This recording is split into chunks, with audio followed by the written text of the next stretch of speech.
你干啥去了？我刚才等了一会儿了。大哥，你怎么来这么快呢？我上那边去给牛弄点草。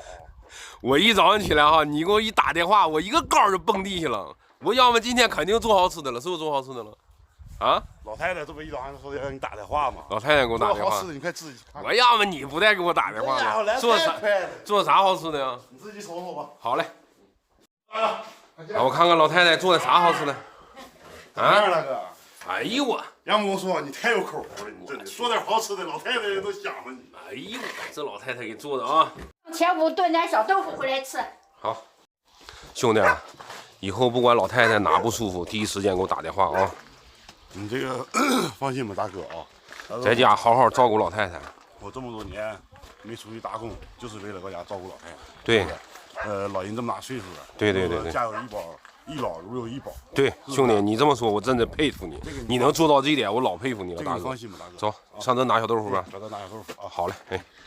来吧。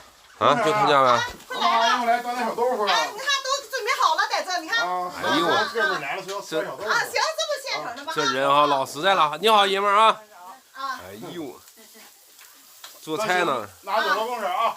啊，再来啊。好，走了，婶啊。哎，谢谢你啊。哎，不用客气。大哥。吃吧，吃吧，尝尝这味儿吧啊！哎呦，这味儿我跟你说，只有咱老娘亲手做出来，才能吃出来这个味儿，你知道吧？花钱你是买不来的。对，啊，尝尝大哥啊！就是我小时候吃过，就在老太太做，要不我跟你说花钱吃不了。特别的真切啊！哎呦，好，快吃吧，大哥，赶紧照来。